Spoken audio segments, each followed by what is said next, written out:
Alright guys, welcome back to F1 News. Toto Wolff is furious at the result of the Brazilian Grand Prix, slamming an inexcusable performance from his engineers in the way they set up the car this weekend and suggesting that it's his worst weekend ever in his career at Mercedes. Is Toto being dramatic, or is he right that this is the most embarrassing and humiliating performance Mercedes have ever produced given the circumstances? And what does that mean for the future of their car and also for the future of their drivers? Very much on Twitter, your thoughts in the comments below. Hit the like button if you enjoy, subscribe if you're new as always, I'd greatly appreciate it. This, just to note, is not actually the finish line, but this was how close the two drivers were, Alonso and Perez, just after the finish line. The finish line is actually slightly further behind, so it's a little bit confusing really, but the way they do this is they put the finish line in, and that's kind of where the timing stuff is set, where the FIA sit or whatever, and then they move the start line forward to accommodate for all the potential slots of the cars. So the start line, as you can see, is further on. This is actually the finish line they're crossing now.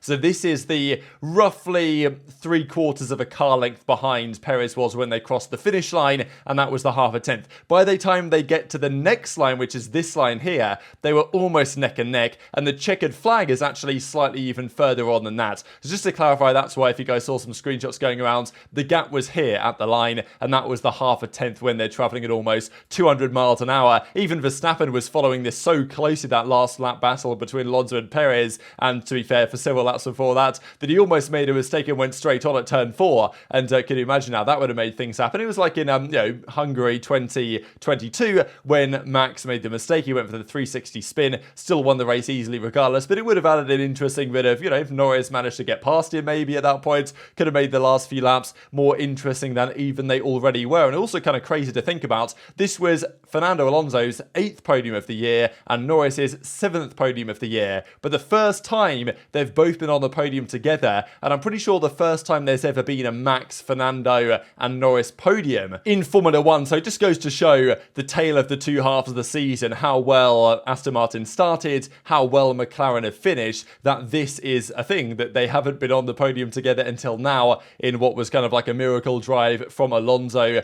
to defend. And of course, Charles Leclerc couldn't even start the Grand Prix after a serious issue. Now, they're still not completely sure what caused the issue for Leclerc. As Vasseur said, the podium for Charles was possible, talking ifs and buts. So yeah, they don't really know, and this is the issue with Ferrari, and this is why Charles Leclerc has suggested taking some sort of religious break or trip to, go and speak to some sort of higher powers to try and find a way to get better luck, because yeah, man, poor Leclerc needs it.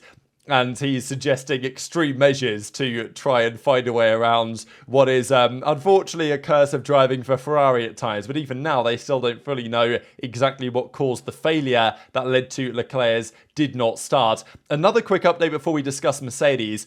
A couple of days ago, we saw that Haas were intending to effectively use a right of review on the US Grand Prix because they believe they can get more points if all of the track limits violations at turn 6, which were not considered during the Grand Prix because there was a camera that was misplaced and therefore the FIA stewards couldn't see the drivers going off at turn 6, and because the drivers weren't getting penalised for it, they just kept on doing it.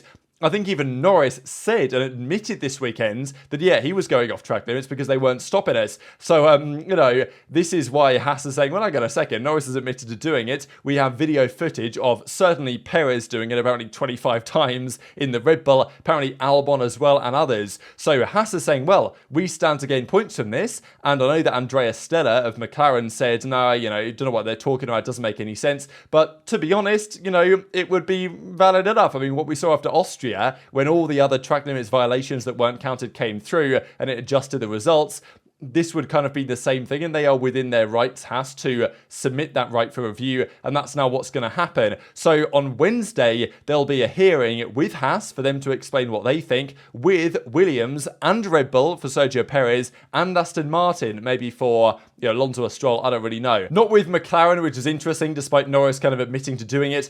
I guess we will see what the conclusion is. But yeah, if Haas get anywhere with this, it's going to be quite interesting.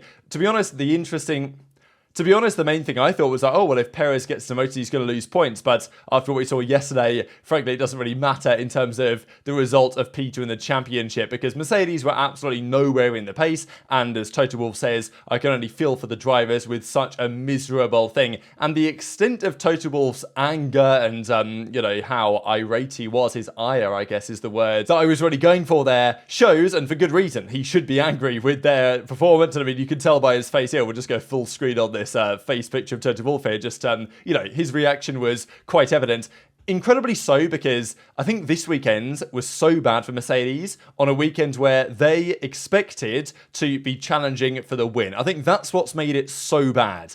Toto Wolff wasn't even at Brazil last year. You guys remember, he didn't go to Brazil when they won the race. Here, they got the 1-2 finish, and Toto Wolff was definitely wanting to be there this time around for what they expected to be. Not a repeat performance. I think that, the odds were on Verstappen to get the win, but if there was one chance this season for Hamilton or Russell to win a race, this was probably it, and they squandered their opportunity spectacularly. After back-to-back second places, one of them Hamilton was disqualified for, one of them he kept in Mexico, they were expecting at least a podium, if not a double podium, if not a Grand Prix victory. The fact that they were so far away, and to be honest, on pure pace, they didn't even deserve points.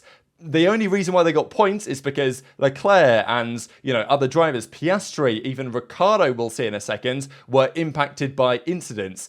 This should have been, if all the cars finished, probably would have been a pointless race for Mercedes, which just goes to show how bad it was. So Toto Wolff was saying that it was absolutely inexcusable. Whatever we did to the car was horrible. Lewis survived out there. I can only feel for the drivers. This car doesn't deserve a win, which is strong words for his own team. Let's be honest. I mean, he's talking to the engineers back at the factory who have designed it in the first place. Mike Elliott, of course, is now gone, and he can discuss whether that's related to the issues with this car or whether it's his own personal decision. But let's be honest, I think one of those is more likely than the other at the grand scheme of things. And it's also a massive slight on the engineers that made the decisions and the setup choices for this weekend's. I'm still mind blown though, because the rumour is that they raised the car ride height significantly after their DSQ in Austin to ensure they wouldn't have that this time around. They probably though went way too conservative with it and were just generating no downforce from the floor. This is what Hamilton believes anyway. Hamilton actually went on to say that as far as he's concerned, the floor was just not working. Now, clearly the floor upgrades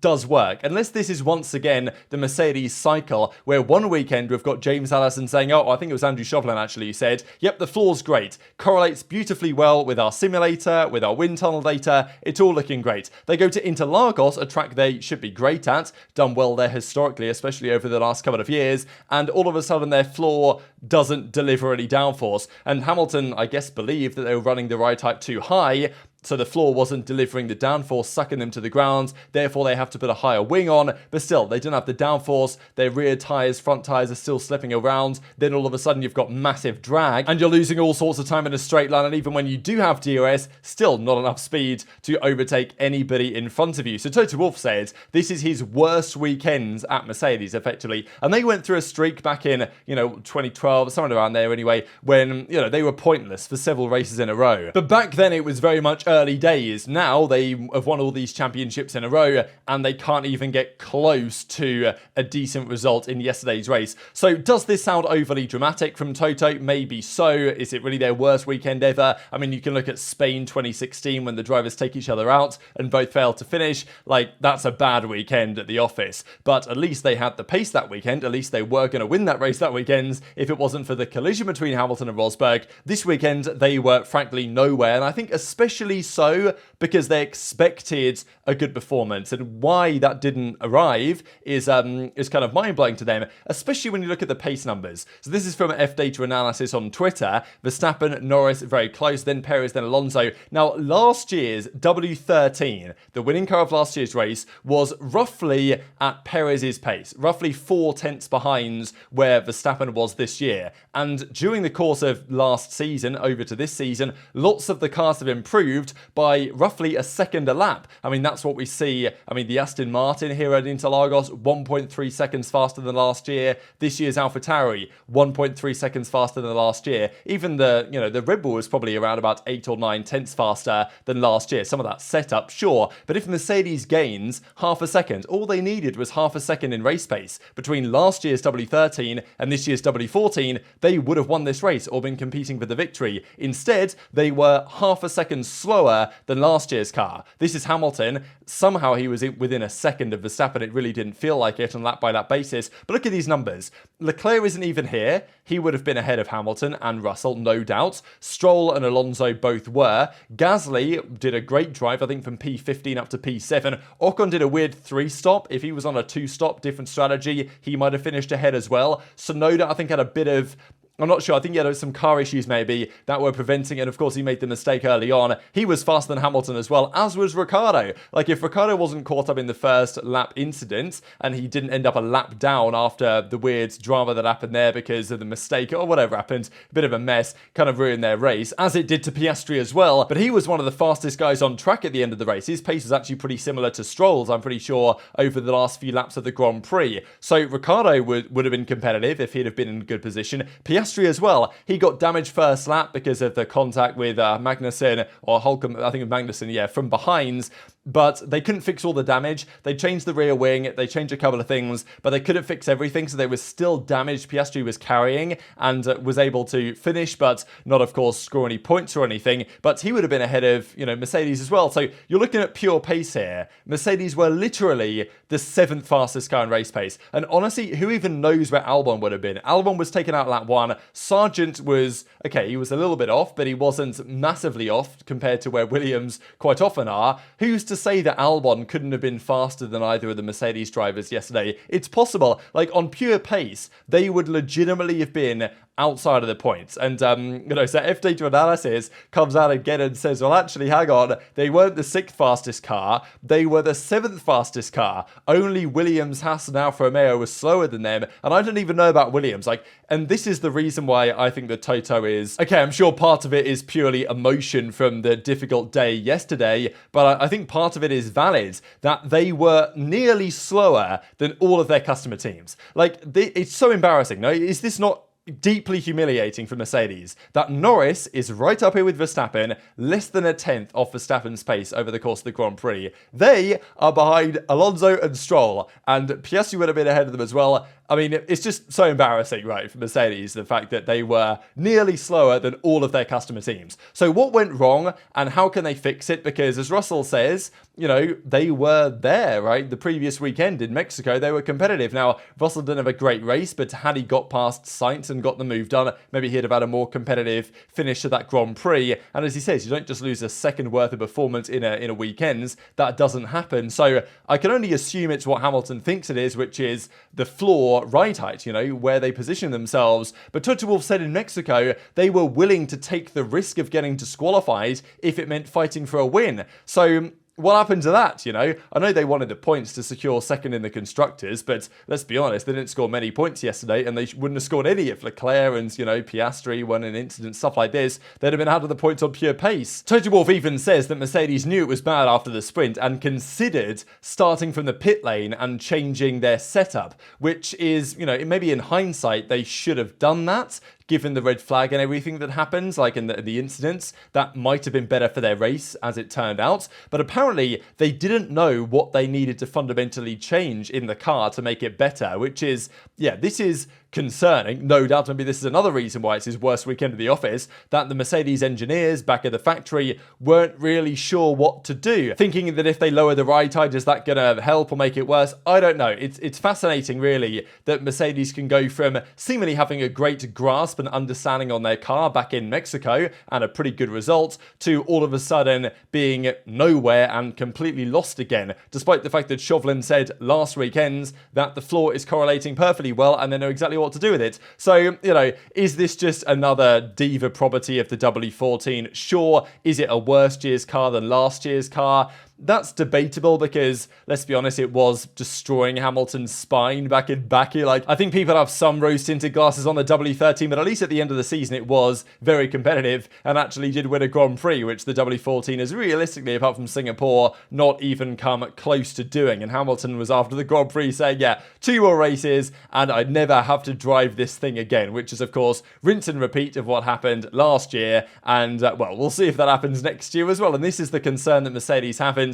Look, I'm sure a lot of this is not exactly recency bias, but as soon as you finish a Grand Prix, an emotional Grand Prix where, Hamilton was laughing on the radio how bad the car was handling, Toto Wolff was furious clearly at the decisions that were made by, the guys on the setup. I don't exactly know, but they messed something up badly this weekend on a weekend where they're expected to actually be competitive and potentially fighting. And all that emotion leads into Hamilton saying that he expects Red Bull to be far and away for the next couple of years, which is probably going to be the case. We've talked about it for a long time. Red Bull gave up on the RB19 a long time ago. They've been working on the RB20 probably longer than any other team has. They already have the best grasp of the regulations. There's a cost cap. It doesn't allow you to catch up as easily as you previously could. And unless Mercedes pull off a miracle next year, Red Bull are going to be ahead of them. To me, as I said in yesterday's video, the only team that has a chance right now is McLaren, the way it looks to me. And at least they also have a driver that's capable of making things interesting. And just to also mention, if Mercedes were bad at Interlagos, this is not a track that should suit them here in Las Vegas. This is the race weekend in 2 weeks' time. This is the upside-down pig-looking track that is the Vegas Grand Prix. They've got all like the names of the corners and stuff, the names of the, the straight. It's kind of a shambles, really. But on the strip, on the Las Vegas Boulevard from turn 12 down to turn 14 is the longest straight on the calendar, I'm pretty sure now. Okay, it's probably up there with Baku, but at least it's actually straight the whole way, this one. And if the W14 was bad on the straights over the last couple of races, it ain't going to be good here. So I think Mercedes can firmly wish their chances of winning a Grand Prix goodbye. I mean, maybe Abu Dhabi, but that's unlikely after last year's performance as well. And all of a sudden, it's Norris who looks in the best position possible to actually win a Grand Prix, at least a different driver to win a Grand Prix from now to the end of the year. He's also tied Nick Heidfeld with 13 podiums without a win, which is also the record. And you wouldn't bet against Norris breaking that record and holding a frustrating record, it's got to be said, between now and the end of the season. But very much intrigued to your thoughts on all this stuff in the comment section below. Hit the like button if you enjoyed. Subscribe if you're new. Take care, and I'll see you next time.